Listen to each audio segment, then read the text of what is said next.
Fala pessoal, mais um vídeo do canal Setorista. No vídeo de hoje eu quero trazer notícias, expectativas e também impressões a respeito desse sucesso dos garotos da base, né? O time do Ceará chegou até as quartas de finais na Copa São Paulo de Futebol Júnior, infelizmente perdeu para o Grêmio de 3-0.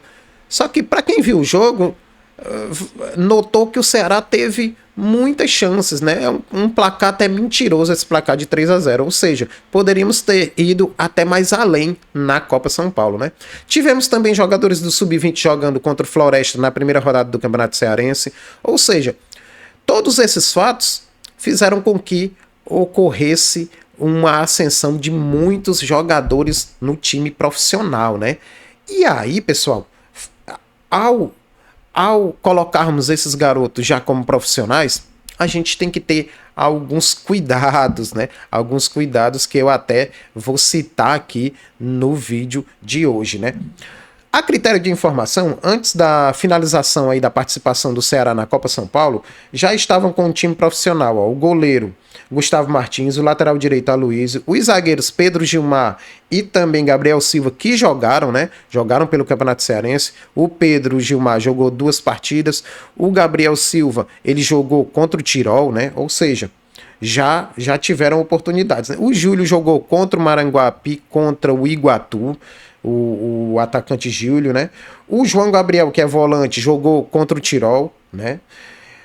E o Cauã Ziegler, ele foi adquirido do Figueirense, né? Das categorias de base do Figueirense, e jogou ontem, não foi muito bem, foi até expulso, né? Mas são coisas que acontecem, né?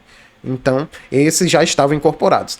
Após a finalização da participação do Ceará na Copa São Paulo, nós temos a incorporação do Adriano Bispo, atacante, e Enzo também atacante, do volante Pedro Esli e do Melk Meia, que é a principal, né? O principal destaque dessas categorias de base sub-17 e sub-20, né? Ou seja, o Melk ganhou um destaque porque fez por onde, né? Foi o melhor jogador disparado na Copa São Paulo de Futebol Júnior. Tinha feito um excelente jogo antes de ir para a Copa São Paulo, tinha feito um excelente jogo no profissional, né? Contra o time do Floresta na estreia do Cearense, né? Então, pessoal, com tudo isso, as consequências foram benéficas aí. Por quê? Porque nós tivemos essa quantidade imensa de jogadores incorporados, os jogadores que eu citei aqui. Nós tivemos também já alguns jogadores jogando no profissional, isso é uma consequência positiva. E a gente tem uma expectativa de que eles podem render no campo e extracampo financeiramente. Agora, temos que ter paciência, a torcida tem que ter paciência. A torcida não pode cair em erros do passado. O que é que eu ouvia muito no passado? Aquelas críticas muito pesadas e, infelizmente, só porque o cara era cearense, ou o cara vinha de um clube, era da base, ou o cara vinha de um clube cearense e já o Ceará contratava, e aí o cara inicialmente não ia bem e a torcida pegava no pé e literalmente queimava o cara. Aí a gente ia ver esses caras fazendo sucesso em outros times. Então esse erro era um erro que eu ouvia em relação até à mídia também, em relação a torcedores quando eu estava em alguns jogos.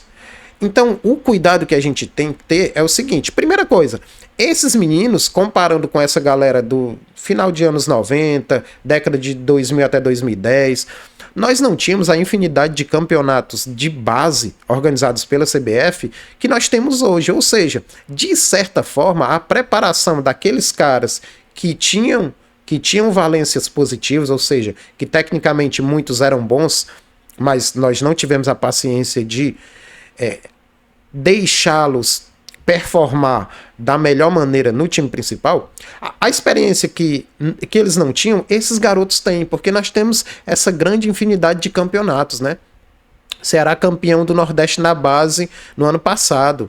Esses meninos jogam Copa do Brasil, jogam Campeonato Nordeste, Campeonato Brasileiro, Copa do Brasil, todas as competições organizadas pela CBF. Ou seja, a cancha que esses meninos têm, comparando com a galera do passado, é infinitamente maior.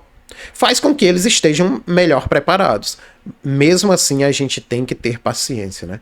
Senão vai acontecer o que aconteceu no passado, deles irem se destacar em outros clubes por não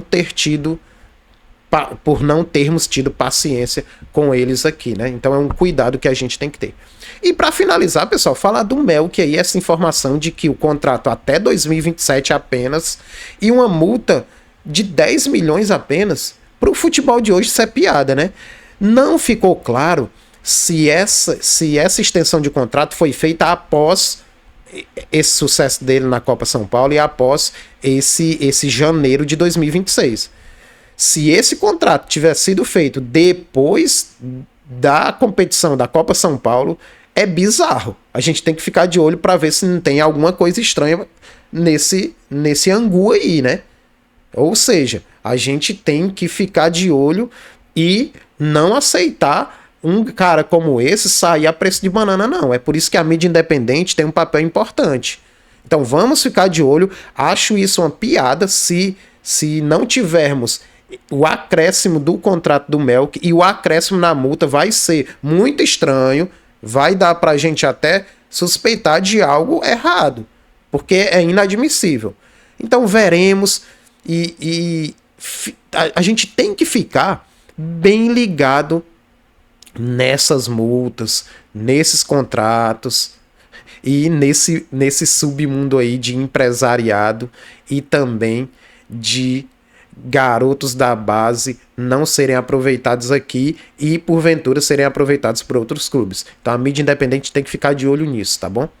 Então isso foi um repasse geral das minhas impressões em relação a essas notícias, essa ascensão dos meninos da base para o profissional. Deixa teu comentário e, se não for inscrito no canal, se inscreve para nos dar essa força. Valeu?